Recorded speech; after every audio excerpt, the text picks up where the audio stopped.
त्रेता में भगवान विष्णु ने रामचंद्र के रूप में अयोध्या की पवित्र धरती पर अवतार लिया। वो मर्यादा पुरुषोत्तम कहलाए और अयोध्या पुरी उनके नाम से पूरी दुनिया में विख्यात हो गई। लेकिन भगवान रामचंद्र अवतार होने के बावजूद सृष्टि की मर्यादाओं में बंद कर रहे और उन्होंने पूरी मानव जाति को मर्यादाएं सिखाई। और इसी का परिणाम था कि भगवान रामचंद्र ने अवतार होते हुए अपने शरीर को भी त्यागा। और ये वही स्थान है, इस वक्त मैं अयोध्या में मौजूद हूँ और ये गुप्तार घाट है जहाँ भगवान रामचंद्र ने जल की समाधि ली थी। पहले ये गौ घाट होता था। जब भगवान रामचंद्र ने इस स्थान पर जल समाधि ली तो यह उनके नाम से गुप्तार घाट हो गया।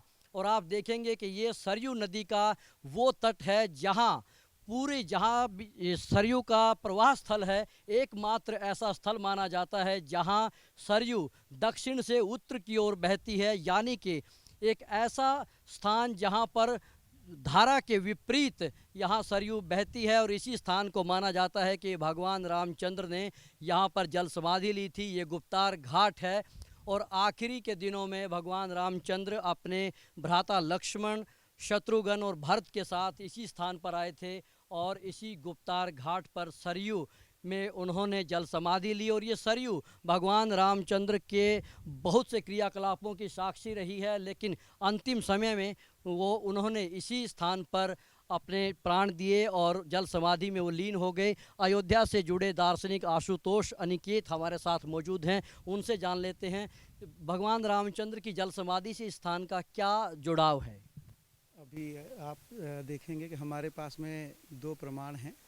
एक तो तुलसीदास जी ने रामचरितमानस में लिखा है और दूसरा जो है वाल्मीकि रामायण में महर्षि वाल्मीकि ने लिखा है कि भगवान श्री राम ने अपना अवतार जब लिया तो जब उन्होंने अवतार लिया तो सरयू तीरे लिया, और जब उन्होंने अपना शरीर छोड़ा तो भी सरयू तीरे ही छोड़ा।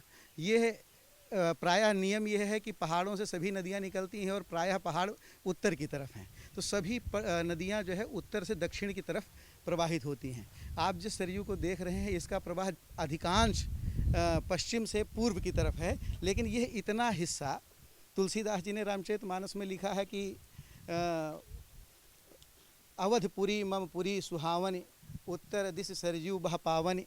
तो ऐसा पहले तो प्रतीत उत्तर की तरफ पहाड़ों से निकलती हैं तो इसलिए सरयू जी उत्तर दिशा में बह रही हूँ, लेकिन सच ये है कि ये उधर पश्चिम से आप बहुत दूर देखेंगे ये पश्चिम से पूर्व की तरफ बहती हुई केवल यहाँ से ये गुप्तार घाट जो आज जिसको हम गुप्तार घाट कहते हैं, उस समय इसका शुद्ध तत्सम नाम जो है गोप्रतार घाट है।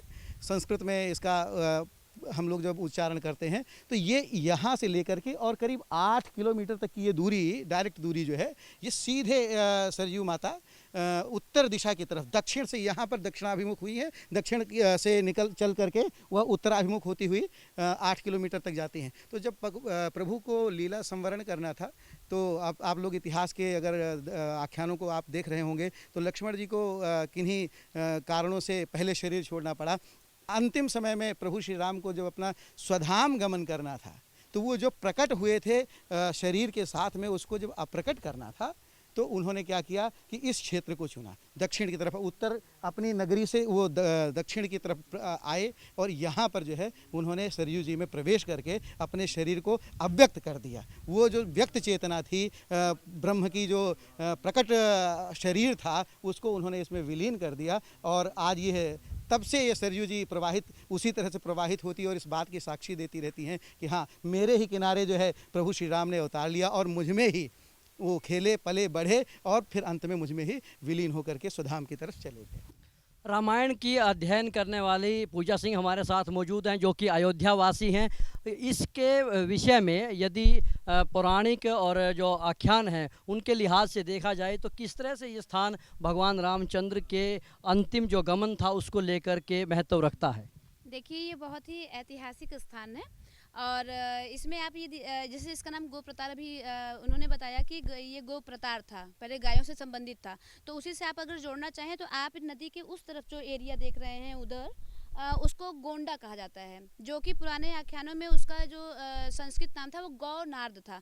गो प्रतार मतलब गायों के टहलने का स्थान, और उसके बाद फिर वो गौनार्द के टहलते हुए गायें उधर चरने जाया करती थी, तो उनके नाद से बना हुआ वो पूरा जिला एक अलग बनाया गया। तो एक तो ये पौराणिक साम्यता दिखाता है। दूसरा ये कि सर्वविदित है कि भगवान राम ने यहीं से जल समाधि ली, पूरी अयोध्या के साथ में ली।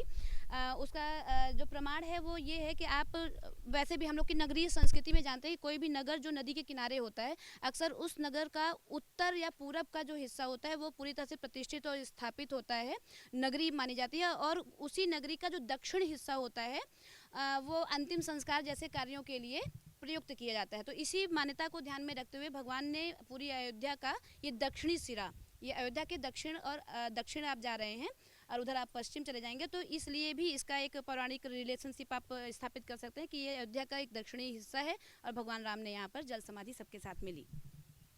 भगवान रामचंद्र मर्यादा पुरुषोत्तम के रूप में पूरी दुनिया में विख्यात हुए और असंख्य लोग आज भी उनकी मर्यादाओं का अपने जीवन में आचरण करते हैं। उन्हीं मर्यादाओं की पालना करते हुए उन्होंने अपने मानव शरीर को इसी सरयू नदी में त्यागा और अपने प्राण आहूत कर दिए और वो परलोक चले गए। और ये वही स्थान है, जितना भगवान रामचंद्र की जन्मभूमि अयोध्या में महत्व है, उतने ही श्रद्धा और विश्वास के साथ लोग इस स्थान के दर्शन करने भी आते हैं, गुप्तार घाट को नमन करते हैं और यहाँ से जल की अंजलि लेकर आचमन करते हैं। कैमरामैन अलजिंदर सिंह के साथ Rajesh Chauhan, living India news, Ayodhya.